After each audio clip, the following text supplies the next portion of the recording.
तू ही तारे जाओ बाबा हमरो तक एक बेर कंवरिया बन के लिया फिर कंवरिया बन के लिया फिर गंगा जल सो भरल गगरिया भर कर लिया फिर कंवरिया बन के लिया फिर कंवरिया बन के लिया फिर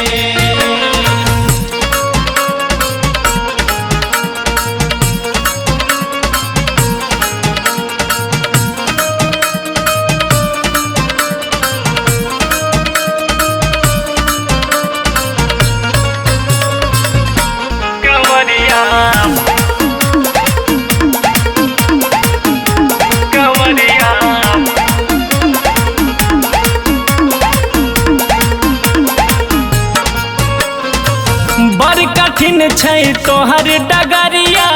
कते कहिया तोर हो पैर में छाला पड़ गल हमारा चललो न जाइए मोर हो तू तो दयालु छो बाबा कर नहीं अनहेर कंवरिया बन के लिया फिर कंवरिया बन के लिया फिर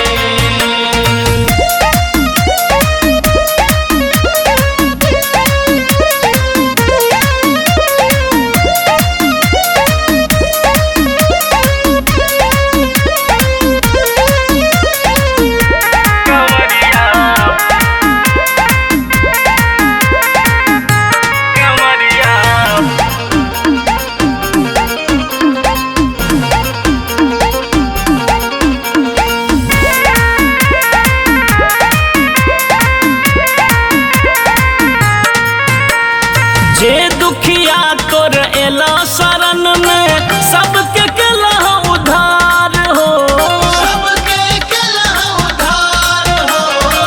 हमर बारी एतै कहिया हेतै बेरा पार हो शशि किशन कन्हैया के जीवन में हेतै कहिया सबेर कंवरिया बन के लिया फिर कंवरिया बन के लिया।